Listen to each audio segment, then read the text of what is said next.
গুরুত্ব সম্পর্কে দুই একটি হাদিস শোনায়। নবী করিম সাল্লাল্লাহু আলাইহি ওয়াসাল্লাম থেকে বুরাইদা রাদিয়াল্লাহু তাআলা আনহু বর্ণনা করছেন, ক্বালা রাসূলুল্লাহ সাল্লাল্লাহু আলাইহি ওয়াসাল্লাম, আল্লাহ রাসূল বলেছেন, মান তারাকা সালাতাল আসরি ফাকাদ হাবিতা আমালুহু, কেউ যদি আসরের নামাজ ছেড়ে দেয়, হাটে গিয়েছে কুরবানির গরু কিনতে, আমাদের দেশে আমি ছোটকাল থেকে দেখে এসেছি, কুরবানির গরু কিনতে গিয়ে অধিকাংশ কুরবানি করেনেওয়ালা লোকের আসরের নামাজই পড়ে না, কারণ ওই সময় হচ্ছে গরুর হাট, জমজমাট হাট।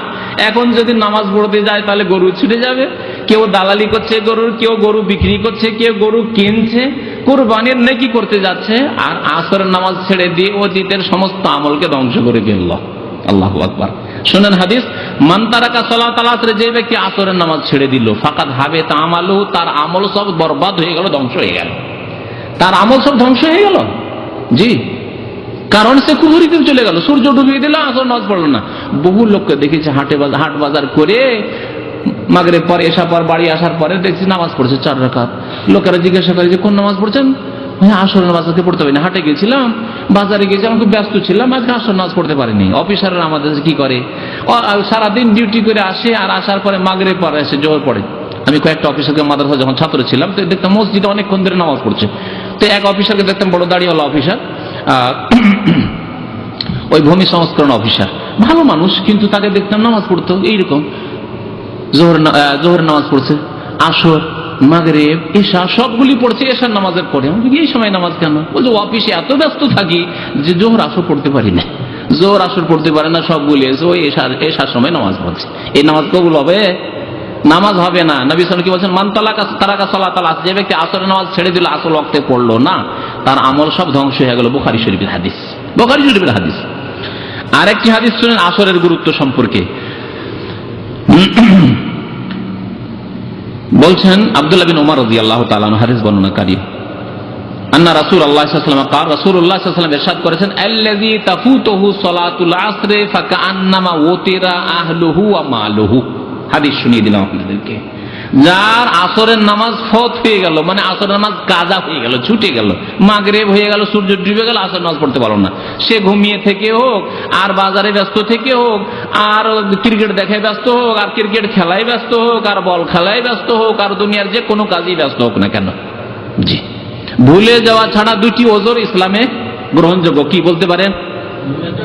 এক হচ্ছে ভুলে যাওয়া, ভুলেই গেছে যে আসর পড়িনি, মনেই হয়নি, মাগরিব পরে মনে হয়েছে, তাহলে তার দোষ নেই, ভুলে গেছে, যখনই স্মরণ হবে তখন নামাজ পড়তে হবে। আর আরেক হচ্ছে যে ইচ্ছা করে ঘুমায়নি, কিন্তু এমন ঘুম চেপেছে, অ্যালার্জি ট্যাবলেট কি এমন ঘুম চেপেছে, তাকে কেউ জাগাবার হয়নি, অ্যালার্ম বেজেছে, জাগতেই পারেনি। এইরকম যদি অনিচ্ছাকৃত ঘুম কখনো হয়, এই দুইটি ক্ষেত্রে, আর ইচ্ছা করে রোজ রোজ ঘুমাবে আর বলবে যে আমার তো ঘুম ভাঙে না, চলবে না? চলবে না।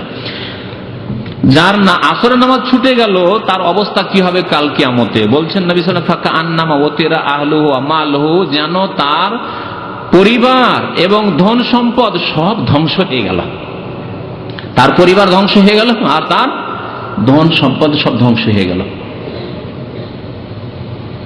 হাদিসটা বোঝার জন্য একটা উদাহরণ দিই। একজন মানুষ তার পরিবার সহ ফ্লাইটে চেপেছে, সপরিবারে, স্ত্রী, ছেলে, মেয়ে সবকে নিয়ে, আর বাড়িতে যা টাকা পয়সা ছিল সব নিয়ে চেপেছে। বাংলাদেশের ন্যাশনালিটি ছিল, সে সেখান থেকে চলে যাবে, তো টাকা পয়সা আর তো বাংলাদেশে রেখে লাভ নেই, আমেরিকা চলে যাচ্ছি, কানাডা, ওখানকার গ্রিন কার্ড পেয়ে গেছি, যাচ্ছি। তো যা টাকা পয়সা, সোনা দানা, ব্যাংক ব্যালেন্স যা ছিল, ডলার সব পকেটে, আর সপরিবারে একবারে পুরো ফ্যামিলি সহ ফ্লাইটে চেপেছে। আর আল্লাহ না করে সেই ফ্লাইট রাস্তাতে কি হয়ে গেল? বিমান দুর্ঘটনায় ধ্বংস হয়ে, বিধ্বস্ত হয়ে গেল, ধ্বংস হয়ে গেল। সেও বাঁচলো না, তার স্ত্রী গেল, তার ছেলে মেয়ে সব মারা গেল, ধন সম্পদ সব কোথায় যে গেল? কিছু পেল? নিজেও পেল না, তার আত্মীয় স্বজন পেল না, কেউ পেল না তার। তাহলে কত বড় খাসা লস, চিন্তা করেন এই লোকটির। সব গেল, তার সব গেল। নবী করিম সাল্লাল্লাহু আলাইহি ওয়াসাল্লাম বলছেন, যার আসরের নামাজ ছুটে গেল, আসর নামাজ ছুটে গেল, তার কি হয়ে গেল? ফাকা আন্নামা ওতিরা আহলুহু ওয়া মালুহু। কাল কিয়ামতে হাসরের মাঠে এত আফসোস হবে, আক্ষেপ হবে, তার এত আক্ষেপ হবে যে তার ধন সম্পদ সবকিছু ধ্বংস হয়ে যাওয়ার পরে সে যদি বেঁচে থাকতো, আর যে আফসোস হতো, হাই কি করলাম, আল্লাহ স্ত্রী হারাইলাম, ছেলে মেয়ে হারাইলাম, যা ধন দৌলত ছিল সে হয়তো ওখানে আছে। এই উদাহরণটা দিয়ে তাহলে আরো বুঝতে পারে, কারণ সে মরে গেলে তার কিছু বুঝতে পারছে না, সেও মরে গেছে, কিন্তু সে বেঁচে আছে, আমেরিকাতে বসে আছে, আর ফ্যামিলিকে ডেকেছে যে তুমি ছেলে মেয়ে টাকা পয়সা সব নিয়ে চলে আসো বাংলাদেশ থেকে, সব বিমান বিধ্বস্ত, সব ধ্বংস হয়ে গেল।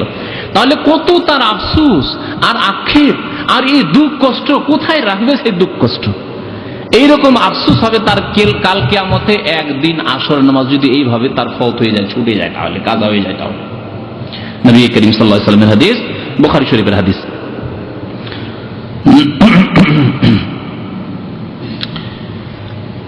আর একটি হাদিস